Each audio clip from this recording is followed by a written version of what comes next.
Supercrack Estrella presenta Festival de la Bestia del año 1925, Venecia. Profecías casereñas del Padre Platillo. Cada 28 años se celebra el Festival de la Bestia, un evento de un año de duración donde se reúne Satanás con la élite satánica del mundo. Aquí se decide la agenda del mundo para los próximos 28 años. Sabemos que el último festival ocurrió en el 2009, así que tú mismo puedes hacer las cuentas para saber los años. Corrían los locos años 20, el mundo había salido de una guerra devastadora, había ganas de fiesta, y vaya si hubo fiesta, por algo lo llaman los locos años 20. En 1925 los nazis ya empezaban a hacer sus pinitos, buscando ese nuevo orden mundial. Antes de la llegada del sonoro, Estados Unidos e Italia eran los principales productores de cine mudo.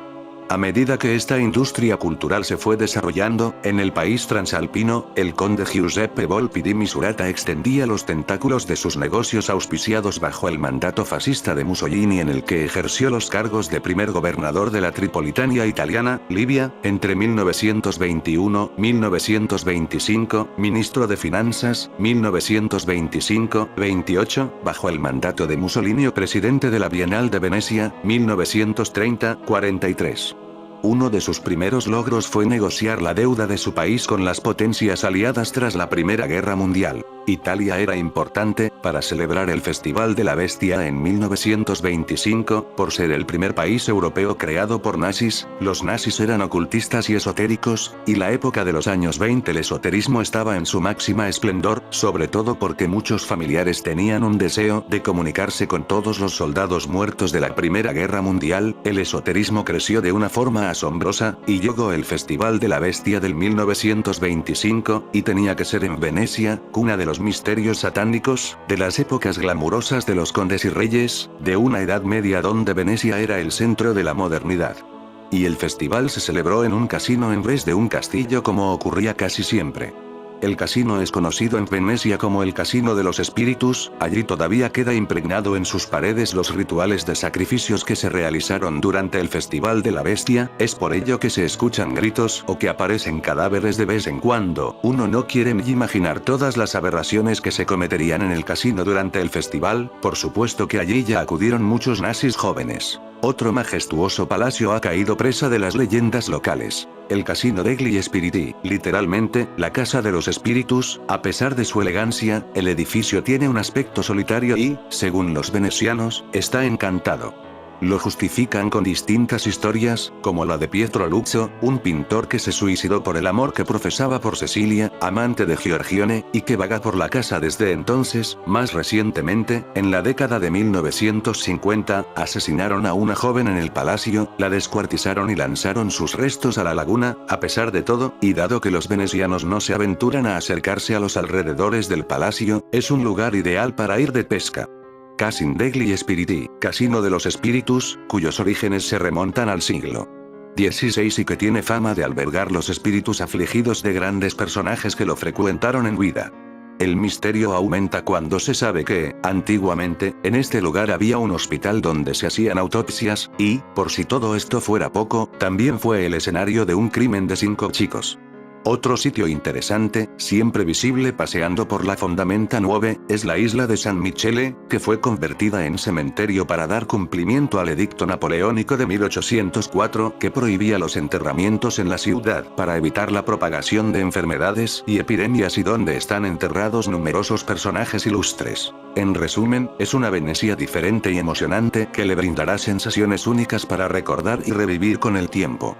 El año de la bestia se ha escrito en forma de conversación entre un padre y su hijo, temeroso ante la llegada de la noche de ánimas, que hoy rescatamos de nuestro archivo de fantasmas y misterio en la noche de ánimas de hace un siglo. Un 1 de noviembre de 1925, Heraldo publicó un escrito en forma de conversación entre un padre y su hijo, temeroso ante la llegada de la noche de ánimas, que hoy rescatamos de nuestro canal. Era el Festival de la Bestia del año 1925, de fantasmas y misterio en la noche de ánimas de hace un siglo. Un 1 de noviembre de 1925, Heraldo publicó un escrito en forma de conversación entre un padre y su hijo, temeroso ante la llegada de la noche de ánimas, que hoy rescatamos de nuestro. Cada año, el 1 de noviembre se rinde homenaje a los difuntos con motivo de la festividad de Todos los Santos. Aunque cada país cuenta con sus celebraciones, en España, miles de personas acuden a los cementerios para llevar flores y rezar por los que ya no están. Con motivo de esta fecha hemos rescatado de nuestro archivo un escrito de Alberto Casañal Shaqueri, titulado La Noche del Misterio, publicado en nuestras páginas un 1 de noviembre de 1925. Una conversación entre un padre y su hijo, temeroso ante la llegada de la Noche de Ánimas, que merece la pena escuchar ya que parece se escribió pensando en lo que venía en el año 1925 con el Festival de la Bestia. Papaíto, papaíto, ¿qué quieres, hijo del alma? Dime si eso no mentira lo que me dice la tata. ¿Qué te dice? Que los muertos al llegar la Noche de Ánimas salen de los campos santos para volver a sus casas y castigar a los niños que no hacen lo que les mandan. ¿Es verdad? No, vida mía. No creas tales patrañas. Los que se fueron, no vuelven. Si su voluntad bastara, ¿qué madre no volvería, mientras doblan las campanas, a oprimir entre sus brazos al hijo de sus entrañas?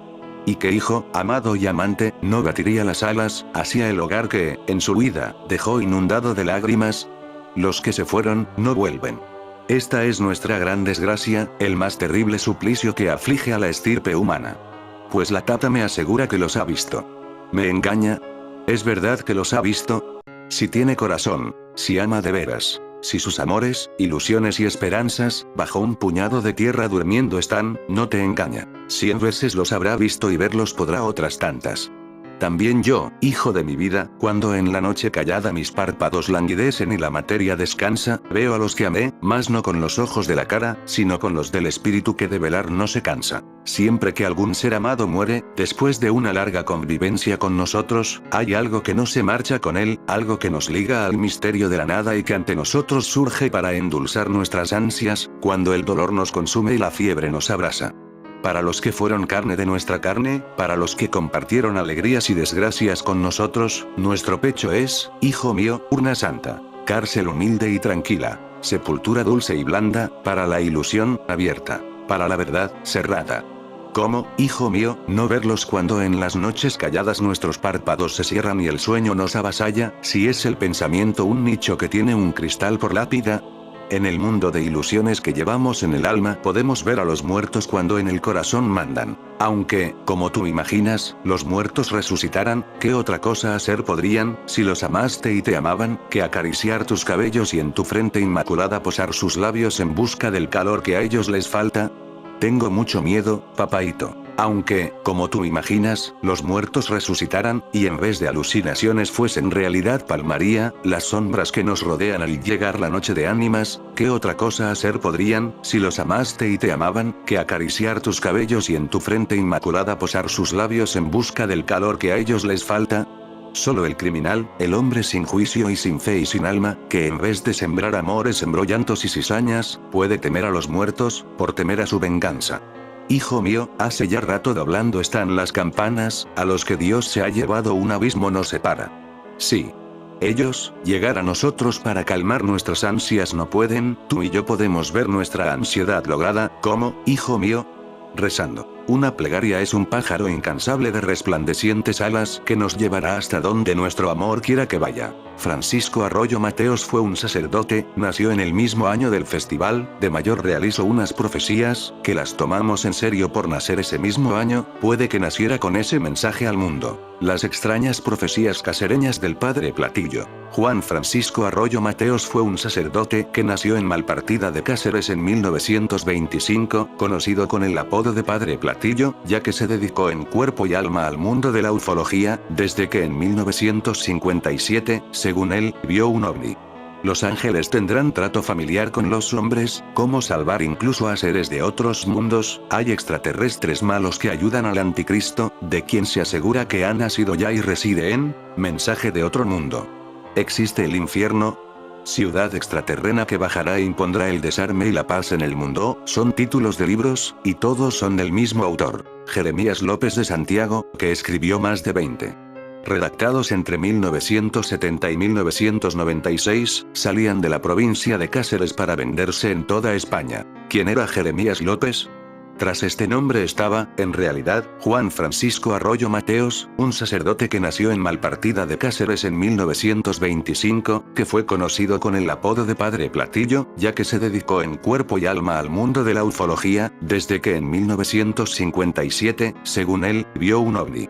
Tenía entonces 32 años y ya vestía negra sotana. Nacido en una familia humilde de ferroviarios, fue monaguillo en su pueblo siendo niño, para pasar a formarse en un seminario de la diócesis de Coria Cáceres, se ordenó sacerdote con 27 años, junto con otros muchos jóvenes, en el Congreso Eucarístico de 1952 que se celebró en Barcelona. Fue párroco en varios pueblos de la provincia de Cáceres. En Mata de Alcántara, La Granja y Piedras Albas, en esta localidad estuvo 12 años, y aquí se supone que vio su platillo volante que le trastocó su manera de pensar, comenzando a escribir libros en los que exponía sus ideas para salvar a la humanidad. Eran libros proféticos, en los que señalaba que los extraterrestres eran ángeles buenos, citando versículos de la Biblia en donde se adivinaba su llegada para poner orden en este mundo. En su libro El porvenir de España, la Iglesia y el mundo indicaba que los extraterrestres estaban esperando la oportuna orden del juez divino para asolar la tierra entera.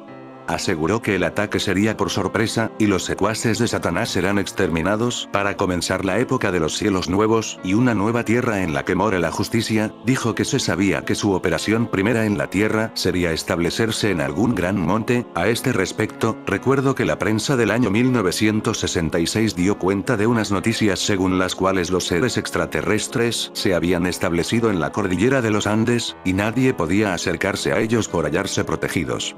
El Padre Platillo estaba preocupado por la gran guerra entre el bien y el mal que habría dentro de poco en el mundo, en el que los extraterrestres, los ángeles, tendrían que luchar contra los 800 millones de habitantes del mundo subterráneo, entre ellos los gnomos, y los millones de seres del olvidado y pobladísimo mundo uterino, refiriéndose a los seres que viven durante 9 meses en el vientre de sus madres, que tienen por rey a Satanás, como bien lo demuestra la Santa Iglesia, mediante los exorcismos que aplica a los niños que se van a bautizar para expulsar de ellos al diablo. Él ideó una fórmula para que los seres del mundo uterino dejaran de pertenecer a Satán. Profetizó que, en la gran guerra entre el bien y el mal, morirían 3 de cada 4 terrestres, para pasar a ser la Tierra un auténtico paraíso, con el desarme y la paz mundial. Parece que al Padre Platillo se le dejó hacer hasta que en 1975, con 50 años, la jerarquía de la Iglesia decidió trasladarle al asilo de ancianos de Brosas, que había sido legado por la condesa de la Encina. Allí hacía poco más que dar la misa diaria.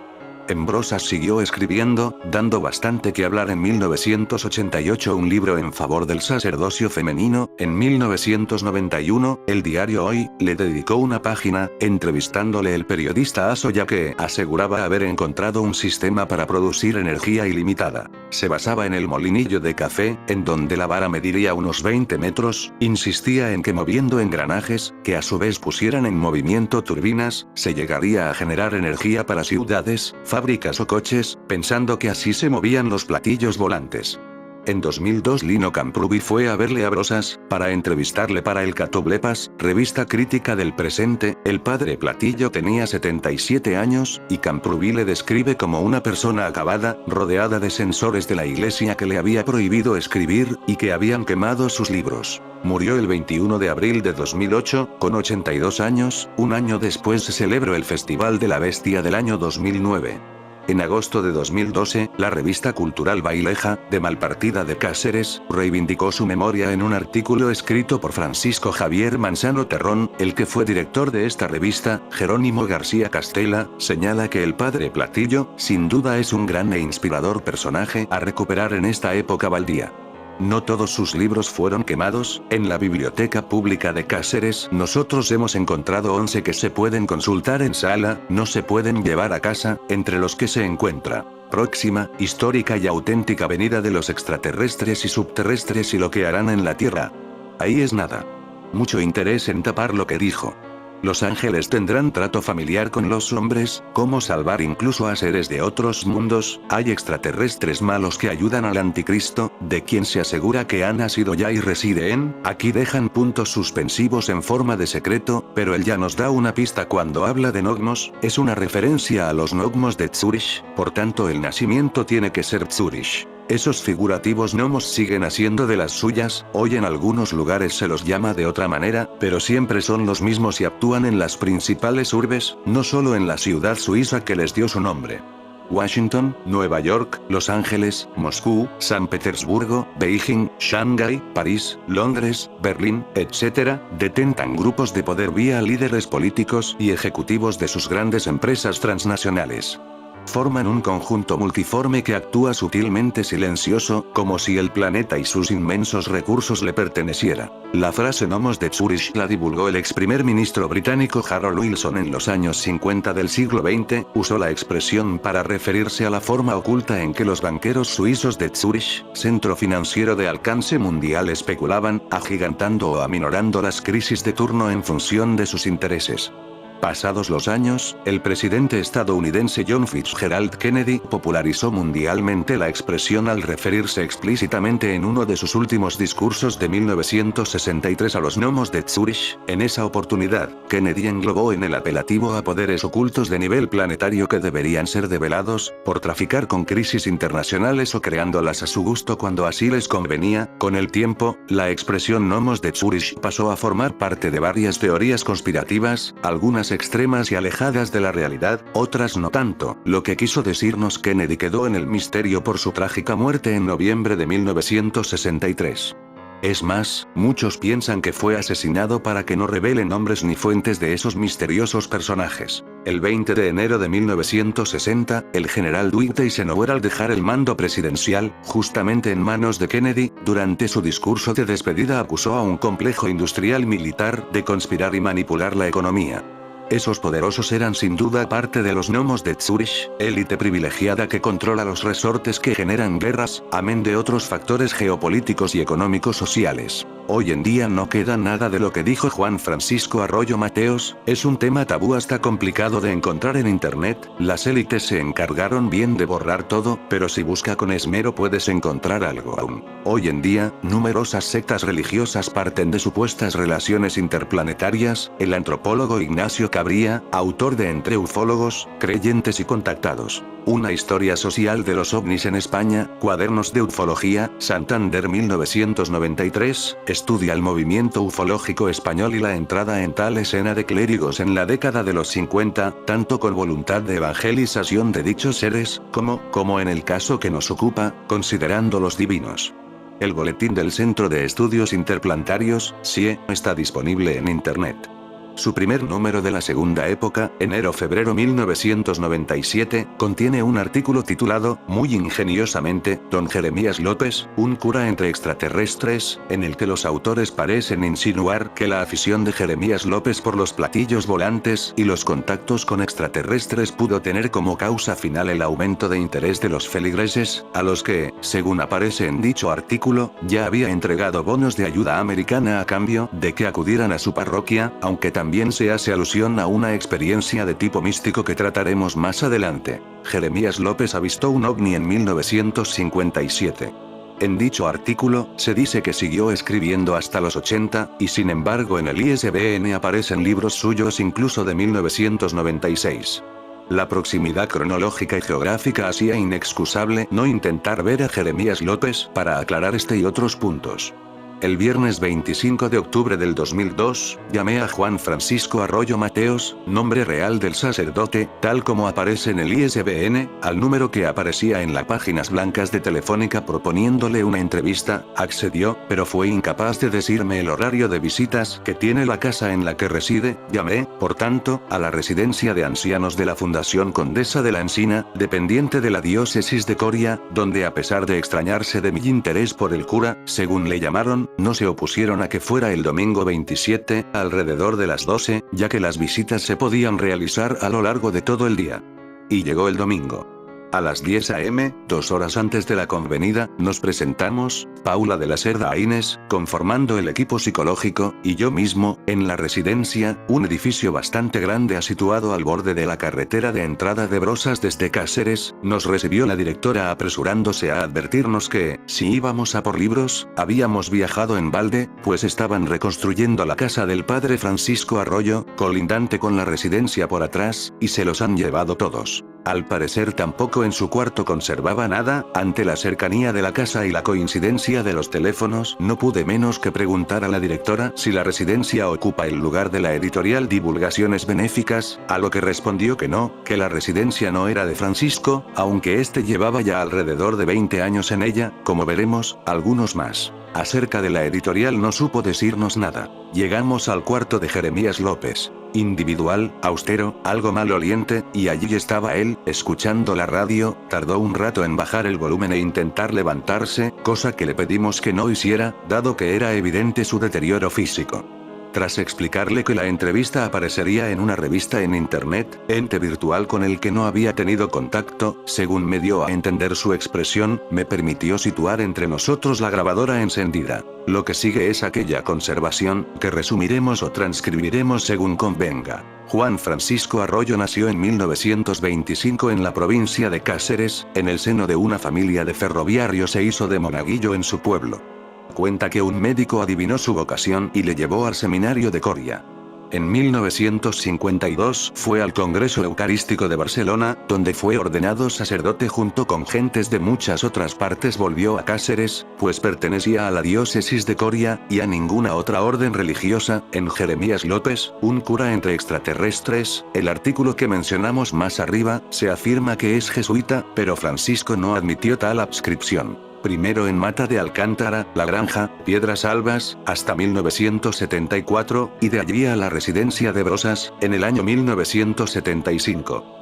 De esto último se sigue que a Francisco Arroyo lo dieron, como comprobaremos luego, por jubilado a los 50 años, y limitaron su actividad como sacerdote a la capellanía de la residencia que habitaba. Esto explica que Divulgaciones Benéficas, de propiedad de Juan Francisco Arroyo, se trasladase de Piedras Albas a la residencia de Brosas desde ese mismo año. Según dice, ya escribía en 1952, aunque los primeros libros publicados son de 1970, 5 años después, de lo cual dejó de ser párroco, aunque siguió publicando hasta el 96. Efectivamente, nos confirmó que, a pesar de que firmaba Jeremías López porque no le asociaran a sus escritos, muchos de los cuales los escribió en Piedras Alba, cuando fue a Brosas solo pudo ejercer de capellán, ya que no de párroco, función que sí había desarrollado en Piedras Alba y los otros pueblos. En su residencia de Brosas se limitaba, pues, a decir la misa dentro de la misma, en la que hay una capilla mediana, y a escribir el grueso de su obra. Los libros que escribía en Brosas, se los mandaba a Cáceres a un franciscano encargado de distribuirlos. Entrevistador. Fue presidente de la Asociación de Amigos del Espacio, Francisco Arroyo. No. ¿Tenemos mal la información entonces? Ja. No, cosas que leía yo, las ponía, porque quedan bien. Ja. Las cosas que me parecían bien, pues las ponía, Además de enviar los libros al franciscano de Cáceres, publicó en Barcelona, sí, algunos los envié allí, y también en Divulgaciones Benéficas. ¿A cargo de quién corría la financiación? El nombre Benéficas era para camuflar que se trataba de venta. La editorial Balmes de Barcelona, solo los vendía. Pero se cansó, es decir, que la editorial Divulgaciones Benéficas era marca privada de Jeremías López, que le servía para publicar sus propios libros, que luego se preocupaba de distribuir a lo largo y ancho de España. ¿Qué tirada tenían esos libros? 5.000 ejemplares, no más. En algunas de sus obras aparece la Cooperativa Nacional del Clero como referencia para hacer pedidos. Se los enviaba para que los vendieran, pero cuando me puse malo dejó de vender. Esto se ha confirmado, como veremos más abajo. Preguntado acerca de la repercusión mediática de sus tesis, respondió que no hubo propaganda, y que las polémicas se mantuvieron en el mundo privado de la correspondencia, de la que no conserva, según me dijo, ninguna muestra. Tras esto centramos la entrevista en sus escritos. Después de admitir que desde el 52 publicó, pero que sería en la década de los 70 cuando se desarrolla el grueso de su obra, el padre Francisco retoma la línea defensiva cuando mencionamos el interés por los extraterrestres que atraviesa sus libros. Yo eso lo leía en los periódicos, las revistas y tal, yo no tenía ningún contacto con alguien. Únicamente una vez vi, pero vamos, el platillo volante que describe en El porvenir de España, la Iglesia y el mundo. Sí, bueno, me pareció que lo veía, pero vamos que la vista, pues no alcanza. Vi una cosa rara, es decir, que autor tan prolífico como Jeremías López, en el estado de debilitamiento físico y mental en que lo entrevisté, se retractaba y mofaba de aquello a lo que había dedicado su vida. A indagar las causas de semejante claudicación dedicamos los minutos siguientes. ¿Tuvo algún problema con la autoridad eclesiástica? No, llamarme la atención de que escribía yo esas cosas sí, pero no, un libro que escribí sobre el sacerdocio de la mujer. Pues lo estropeé. No parecía que gustaba eso mucho y lo estropeé, ¿Tuvo que cambiar algunas cosas? No, lo quemé. Algunos quedan por ahí todavía. Iba a favor del sacerdocio de las mujeres y la iglesia no parecía que pedía eso de las mujeres, porque a usted sí le parecían aptas para serlo. Me fijaba en textos bíblicos. Lo que yo defendía lo apoyó un dominico de Salamanca que le gustó mucho. Pero como eso no se acató, no recordaba quién fue su correligionario ni tampoco parecía fácil sacarle de su actitud de disculpa ante sus antiguas tesis. Ejemplo claro lo constituyó su respuesta cuando hicimos mención a su hallazgo de la piedra filosofal, que no dudó en identificar con Jesucristo. ¿Se puede conciliar esto con su libro de 1972? Por lo demás, parecía que la conversación con el padre Francisco no iba a dar más de sí. Algunas preguntas acerca de temas candentes como su opinión acerca de las tesis del Concilio Vaticano II, celibato, relación de la Iglesia con los cristianos no católicos, o su confianza en el príncipe, hoy rey, como garante de la paz mundial, parecían exceder las actuales facultades del heterodoxo cura. Además, las opiniones de este habían sido, a todas luces, cercenadas por sus superiores, que le habían convencido de lo erróneo de su interés por las apariciones y los extraterrestres profetas. De hecho, lo único que supo decirnos acerca del mal en el mundo fue que el sexto mandamiento se violaba por doquier, alusión que puede deberse al puritanismo que desprenden sus libros, o a un sutil ataque a sus dos entrevistadores, que no habían respondido debidamente a su pregunta. ¿Son casados? Ambas alternativas sirven para apuntar el perfil ideológico del P. Francisco Arroyo, y se pueden completar teniendo en cuenta que incluso en su libro de 1988, Grandes Promesas de la Virgen, incluye las promesas de la Virgen al Ejército Azul, que consiste en una legión mundial de seguidores de la Virgen, que lucha por la conversión de Rusia. Pero cuando todo parecía perdido, irrumpió en la habitación un hombre algo más joven que nuestro entrevistado, que no ocultaba su agitación y preocupación, como demostró su presentación. Vengo a asegurarme de que no saliste aquí con ninguna idea rara. Según él mismo nos explicó, estaba solo de visita en Rosas, y la directora de la residencia le había advertido el sábado de nuestra presencia en principio programada para las 12 del domingo. Su nombre era José María Domínguez y era delegado diocesano de la tercera edad. Nuestra antelación nos había dado, por tanto, la oportunidad de entrevistarnos a solas con el padre Francisco, puesto que el censor no se había dado prisa en llegar, a quien madruga. Su retrasada aparición, lejos de obstaculizar la entrevista, sirvió para reavivarla.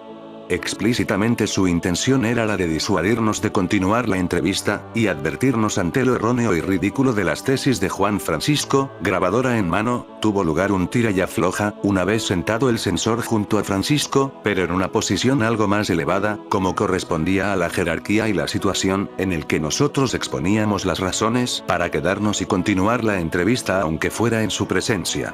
Nos parecía que si sus tesis eran tan evidentemente erróneas y heterodoxas, bien podría la Iglesia haberlas declarado tales, aunque según el P. Domínguez, el considerarlas privadas era suficiente para no tener que llegar a tal extremo. Es decir, nos quería convencer de que entrevistábamos a un pobre hombre, a un loco. Con sonrisa irónica, nos decía dirigiéndose de vez en cuando al acusado. José María Domínguez. Si hasta mandó a Gorbachov, no, a Khrushchev, unos folletos sin importancia científica ni social a Rusia, a Nasser a Egipto, ¿a cuántos más mandaste? Los demás libros los componía por ahí, de apariciones y cosas de esas, ¿no, Francisco? Continuó en tono de reproche pero sin perder el sarcasmo. Lo que tienes que decirles cuando te llamen es que no tienes libros, que no vengan, para ahorrarles el trabajo. Le dijimos, claro, que para nosotros era un placer poder ir a Extremadura y que en absoluto habíamos perdido el tiempo, sin embargo, no merece la pena. Ante nuestra réplica de que hubo quien leyó sus libros, nos respondió que la gente está dispuesta a comprar cualquier cosa. Pareciéndole que la conversación debía finalizar, se disponía el P. Domínguez a concluir. JMD. Se ha deteriorado mucho desde hace poco, pero antes su afán era escribir por ahí y sacar cosas. Tras una pausa, con tono paternalista, sonrisa condescendiente y haciendo amago de incorporarse de la Biblia sobre todo. Y, bueno, lo que haya hecho, si ha hecho algún bien a alguna persona, pues ahí está. En modo alguno nos dábamos por satisfechos, por lo que tuvimos que recurrir a la repercusión mediática de la presente entrevista. Como ante la mención a internet no se inmutó el censor más de lo que lo había hecho el entrevistado, tuve que echar mano del nombre del XL Congreso de Filósofos Jóvenes, le entregué una tarjeta del mismo en la que aparecía mi nombre y la función de secretario, e incluso exagerar un poco sus características. La preocupación creció en nuestro interlocutor ante nuestra aseveración de que el mismísimo arzobispo de Sevilla acudiría a la cita, cosa que no ha sido finalmente posible, de modo que tuvo un cambio de actitud y cedió a nuestras insistencias. José María Domínguez. Está bien, pero les advierto, la consolidación de todos los testimonios que se lleven de aquí es muy pobre. 20 años llevo viniendo y le decía yo, ¿cómo puedes hablar del futuro si no hay nada escrito? Las profecías hablan de Cristo, pero de nada más, dirigiéndose de nuevo a Juan Francisco y retomando el tono sarcástico, pues, suponemos, la preocupación le impedía utilizar aquel otro tono entre paternalista y amistoso que antes manejaba. ¿De dónde lo sacabas? Francisco Arroyo. De la Biblia y de revistas. JMD. Ah, de revistas, interrumpió para proseguir con su aviso. ¿Qué sé yo cuáles? Los fundamentos pueden proceder de una cabeza calenturienta, lo mejor es ser comedido, y por eso he venido yo. No lo interpreten como algo dogmático, simplemente quiero aclarar lo que se diga. Ahora mismo le pregunto a usted, ¿tienes todavía las revistas? El trato cambiante de tú a usted es cosa del propio José María Domínguez. Ja, no, las tiro después de leerlas, JMD. Pero hombre, tono sarcástico y condescendiente, no se puede hacer un escrito sin citar. Ja. Yo citaba y tiraba. Como reacción, Francisco comenzaba a tratar de hacerse valer en la conversación. JMD, dirigiéndose a nosotros, a mí hace poco me ofrecieron unas monjas jerónimas de Garrovillas unos libros suyos y les dije que no los quería, que los quemaran. Mira, desafiante al agraviado, en su casa quedaba algún papel, pero la están reconvirtiendo. Me han dicho que se llevaron 70 y no sé cuántos mil kilos en un camión a Cáceres. Escribía muchas cosas, sobre el sacerdocio de las mujeres también algo, pero no sé de dónde la sacaba. Esta vez soy yo el que interrumpo para decirle que nos había hablado de alguien en Salamanca. ¿Quién? No, tenéis que tener las ideas claras. Ante tanta preocupación le explicamos que no pensábamos presentar el dogma católico sino la opinión de Jeremías López. No se llamaba así. ¿Por qué te ocultabas? No lo hubieras hecho si tus fuentes fueran ciertas, nos cortó el padre José María Domínguez. Preferíamos cambiar de estrategia a escuchar cómo Juan Francisco se intentaba justificar ante su superior, obviamente, no solo en jerarquía, sino en firmeza y salud, de modo que nos interesamos por el camión de libros que viajó a Cáceres y por esas obras en poder de las monjas de Garrovillas que el P. Domínguez había rechazado. El resultado se aprecia en la conversación que sigue. Francisco Arroyo. Yo les dejé a unas monjas unos sobre las promesas de la Virgen, José María Domínguez. Bueno, pero eso lo habrá recogido de Fátima, Lourdes y por ahí, pero, ja, allí se los pueden dar, JMD. No a una persona desconocida. Entrevistador. Si fuéramos con autorización, supongo que sí se empezaba a forjar una alianza que más adelante daría bellos frutos entre el padre Francisco y sus dos entrevistadores frente al censor. JMD. No creo, hace poco les han robado y a gente desconocida.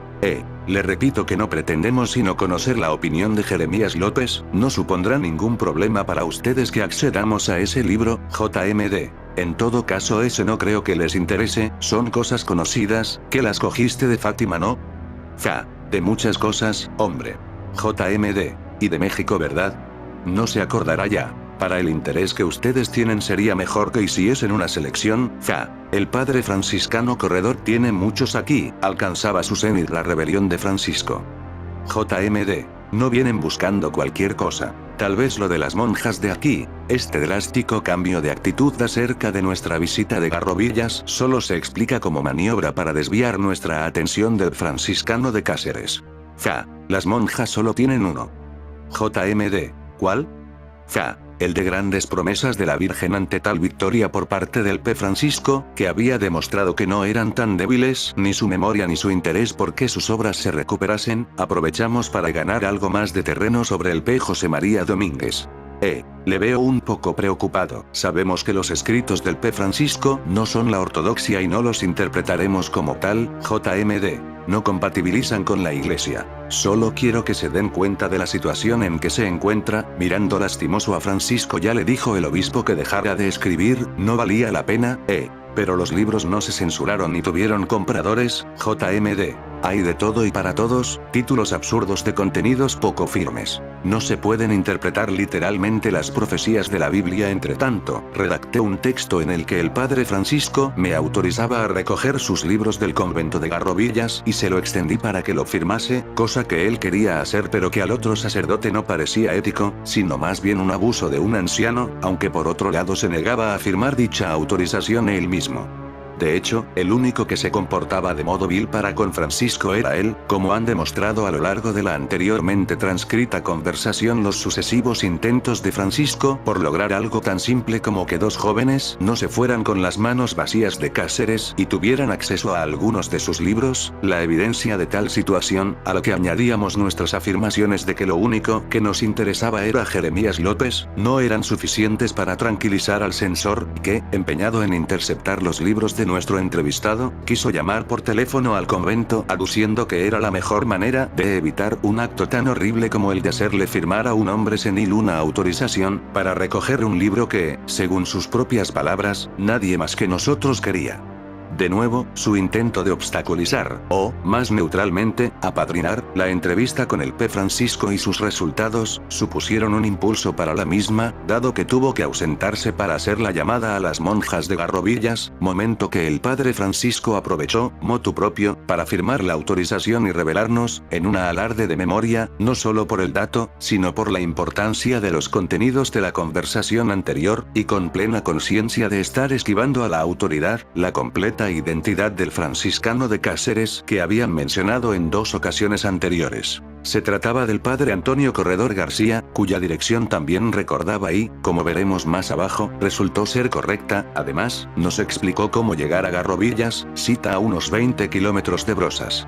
Justo cuando nos contaba que el padre José María Domínguez venía de Cádiz solo a pasar temporadas, apareció este, asomando por la puerta, con el gesto algo torcido al parecer debido a que no había encontrado el teléfono que había estado buscando. Para nosotros mucho mejor, podríamos visitar Garrovillas y nos asegurábamos de que las monjas no habían sido advertidas por el sacerdote José María Domínguez, quien, por otra parte, se había tranquilizado considerablemente. Al fin y al cabo, su oposición había llegado, como se ha transcrito, prácticamente al absurdo. Tras convencernos todos de que hacer una foto a Francisco dado el aspecto que presentaba y su negativa a prestarse estaba fuera de lugar, lo cual realmente es una lástima, porque en sus libros no aparece retrato y probablemente pase a la historia huérfano de imagen gráfica, nos despedimos de él emotivamente. Todo un acontecimiento había resultado nuestra visita en la rutinaria vida de aquel que adoraba a los extraterrestres. Y el orgullo que produjo nuestro interés por su vida y obras era a todas luces evidente, como ha quedado confirmado en posteriores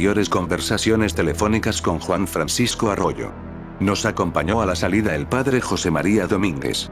En este paseo hasta la puerta nos contó el sacerdote que a Juan Francisco le había pedido el obispo que dejase de escribir, y que en los últimos años de lucidez pudo dar misa, pero no predicar. Esto por lo estrambótico de sus interpretaciones, hechas a la manera protestante, según el P. Domínguez, es decir, sin ninguna guía oficial. Su uso de los padres de la Iglesia era más bien un abuso carente de criterio. Tras estas aclaraciones, que concuerdan con la interpretación biográfica que hacíamos más arriba, nos despedimos, él deseándonos lo mejor para el Congreso y nosotros deseándole lo mejor para la bahía de Cádiz. Inmediatamente pusimos rumbo a Garrovillas por entre llanos salpicados de grandes piedras redondas. El pueblo resultó ser muy bonito y muy castizo. El silencio absoluto reinó en un oscuro bar al que mi compañera de viaje entró en solitario a pedir un café. El segundo intento tuvo algo más de éxito, pero seguía ella siendo la única mujer presente. Una de las bocacalles de la enorme plaza cuadrilátera delimitada por edificios con las paredes inclinadas y encaladas nos llevó al convento de las Jerónimas, que no era el único de Garrovillas pero sí el que buscábamos. Desde la reja que nos separaba, nos dijo la superiora que no tenía noticia de tales libros, cosa que cambió cuando le hablamos del P. Domínguez y le explicamos pormenorizadamente por qué razón los queríamos. Tras un rato de búsqueda, nos entregó 2 ejemplares de Grandes Promesas de la Virgen, lo único que conservaban, puesto que, según nos explicó, el obispado pidió que devolvieran el resto de libros de Jeremías López, que estaban ahora en poder de la diócesis de Coria, suponemos. No tuvimos tanta suerte en Cáceres, donde buscamos al P. Corredor García esa misma mañana.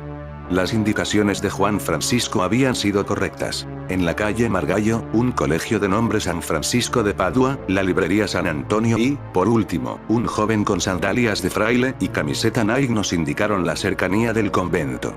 Ese mismo fraile nos citó con el P-corredor para las 5 de la tarde. Pero a nuestra vuelta a esa hora, nos dijo el nuevo celador que requeriría para el P-corredor, impedido, un esfuerzo desmesurado a atendernos y que tal cosa no podía tener lugar en su celda. Según nos dijo, los libros que estábamos buscando ya los había vendido y repartido, no creía este hombre que en la librería de la acera de enfrente conservaran ninguno tampoco, cosa que no pudimos comprobar por ser domingo y que dejamos para otra ocasión u otros interesados. Por nuestra parte, en posterior llamada a la Cooperativa Nacional del Clero, encontramos que tal institución había liquidado su librería y no supieron decirnos dónde podrían haber ido a parar los libros de Jeremías López. Caerán en el olvido, sin embargo, estos intentos de ocultación de la obra de Jeremías López, porque esta es significativa de algo más que la locura de un hombre, precisamente por ser este quien es. Un cura católico de la España de la segunda mitad del pasado siglo, convencido de que los extraterrestres tienen que ser tenidos en cuenta por el que habla de la divinidad. En fin amigos de Supercrack Estrella, si el video te gustó pulgar arriba.